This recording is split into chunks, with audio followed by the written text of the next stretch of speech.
नमस्कार, मी रोहित मारणे.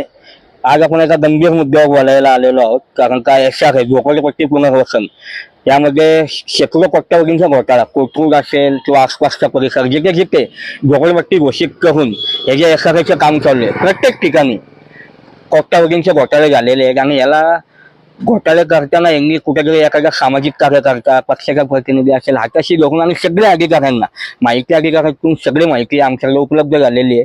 लवकर जगा भांगा फोडा आम्ही करणार आहोत. पण कुठेतरी एक तुम्हाला माहिती देतो की बाबा 2 एकराची एक झोपडपट्टी आहे. त्यामध्ये एक बिल्डर एकच एकरामध्ये ती पुनर्वसनची बिल्डिंग उभी करतो आणि उर्वरित राहिलेली 1 एकर तो स्वतःच्या कमर्शियलसाठी वापरतो, ज्यामध्ये तो शेकडो कोट्यावधी रुपये कमवतो.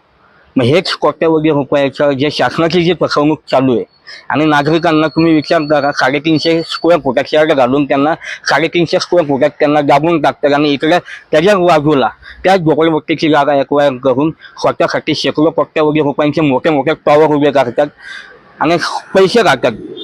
हा सगळा भांडाफोड पुण्यामध्ये लवकरच मी करणार आहे. आणि माहिती जी आलेली आहे खूप मोठी मोठी नावं आहेत जी आम्ही कोर्टाच्या माध्यमातून त्यांना खेचणार आहोत. जय महाराष्ट्र.